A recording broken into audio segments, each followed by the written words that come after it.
Piracy వల్ల ఆనే ఎవరెవరి మూవీ చేస్తున్నారు వాళ్ళకందరూ కూడా మాల్వేర్ పంపించి వాళ్ళ డాటాను కూడా ఆయన గ్యాదర్ చేయడానికి ప్రయత్నం చేస్తున్నారు. ఎందుకంటే ఆయన బాగా తెలివి ఉన్న వాళ్ళు, చాలా ఒక మాస్టర్ మైండ్ ఉండడంతో డాటా ఎట్లా యూజ్ చేసుకోవాలని పైన ఆయనకు చాలా విషయం తెలుసు. అందుకు ఆయన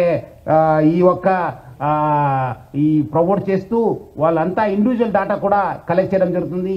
ఈ మధ్యలో వచ్చిన ఓజీ కావచ్చు, కాంతారా చాప్టర్ 1 కావచ్చు, డూడ్ కావచ్చు, మిరాయి కూడా ఆ ఒక్క ఫిలిమ్స్ కూడా ఆయన దగ్గర మనం హార్డ్ డిస్క్లో చూడడం జరుగుతుంది.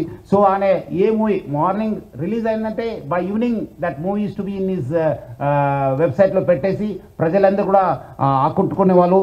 ఈయనే నేటివ్ ఆఫ్ విశాఖపట్నం, ఎండి రవి అనేవాడు native of Visakhapatnam, BSc computers చేశారు. తర్వాత వేరే కోర్సెస్ చేసి మనము ఆయన ఫస్ట్ నుంచే ఒక మాస్టర్ మైండ్ మీరు చూస్తుంటే ఆయన ఫస్ట్ నుంచి ఆయన ఉన్న పేరు అంతా అలియాస్ అని పెట్టుకొని అంతా ఇప్పుడు ఆయన అక్కడ మహారాష్ట్రలో డ్రైవింగ్ లైసెన్స్ తీసుకున్నారు. ప్రహ్లాద్ కుమార్ వెల్లెల్లా అని చెప్పి ఆ పేరుతోని ఆయన టేకన్ డ్రైవింగ్ లైసెన్సు, అదేవిధంగా పాన్ కార్డు కూడా అదే పేరుతోని తీసుకోవడం జరిగింది.